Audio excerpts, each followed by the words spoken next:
round trip pa lang namin, ang dami na agad basura ng bus. Ito at aking nilinis agad kasi bago kami makapila para convenience na sa mga pasahero. Hindi ko naman maintindihan yung iba kung bakit kailangan nila magkalat sa bus. Pwede namang i-plastic, ibalot, tapos itapon sa basurahan kasi may basura na yung bus natin, or dalhin na lang nila pababa kaysa kalat nila sa sahig. Di ba masarap naman kapag malinis yung paligid mo? Ganun din naman sa bahay. Iba yung convenience pagka malinis yung lugar.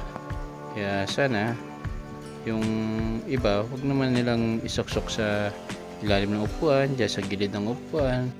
Kasi ang totoo, bago naman tayo umupo dyan sa mga upuan na yan, malinis naman yan. Buti sana kung pag-upo nyo, puro basura na yan. At hindi lang naman ang kapwa natin pasahero ang magbe-benefits ito, pati sa sarili natin. Bukod sa magkakaroon tayo ng respeto sa ating mga kapwa, gayon na rin sa ating sarili. Wala namang masama sa pagiging malinis. Masama pa nga kung ando dahil sa kabaligtaran ng pagiging malinis. Kaya ng ibang mga na-encounter ko, minsan mayroong mga sukang nakakalat dyan, di ba?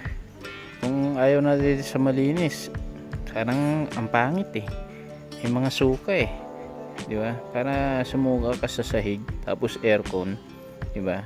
Kung sa'yo komportable ka nun, syempre hindi naman komportable sa iba yun. Hindi naman sa nagre-reklamo ko dahil trabaho ko rin naman ito, at sanay naman ako maglinis talaga.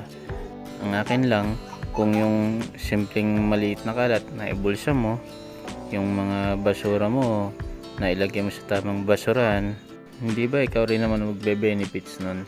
Nakatulong ka na sa kapwa mo, nakatulong ka pa sa sarili mo.